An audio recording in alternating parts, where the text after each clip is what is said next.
Dreamscape presents Chicago Blues by Tiye, narrated by Aris and Benjamin Charles. Synopsis.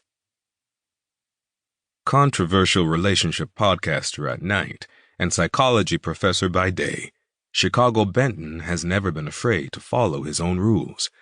Raised by an emotionally unstable mother and dealing with women who played too many games taught him only to depend on himself. Love was only optional. Striving playwright Indigo Lyriq moved to New York on a wing and a prayer that her work would be seen on a Broadway stage one day. Raised by an aunt because her parents didn't want her, and dealing with an abusive relationship taught her to never rely on a man. Love was a luxury she couldn't afford. Yet fate intervened, and love became a necessity.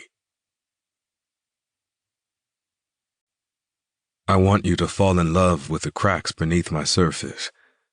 I want to learn how to love again with you. Unknown.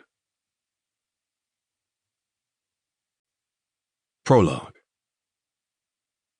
The fluid movements of her green dress caressed her breasts and her hips. She'd arrived right before I did. As I exited my cab, I saw her walk inside the restaurant. I wanted to watch her openly and unapologetically. She was off limits because she was a married woman. Didn't matter if she was happy or not with her husband. She wore his ring and his name. That was all the information needed. Too many unattached women to focus on married ones. She and I had worked together for only a few weeks, and in that time, I'd gotten to know a brilliant and warm woman who loved herself, her husband, and her children. Yet she wouldn't be the type I would marry if I ever decided to experience that type of union. Dr. Zoe Broussard Carson seemed too focused on her career for me.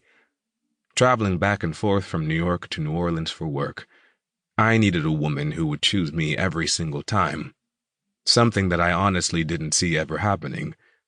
Women were too career-focused, children-focused, or securing the bag-focused for me to believe they would ever be content with being my type of woman. A woman who lives for her man and her family. A woman who sacrifices for her family and not for her own ambitions and dreams. Still, I admired Zoe's fierce intelligence and quiet sexiness as she followed the hostess to the table for four. To the world, she was living the life. A dream job with MSNBC, with her own... Sample complete. Ready to continue?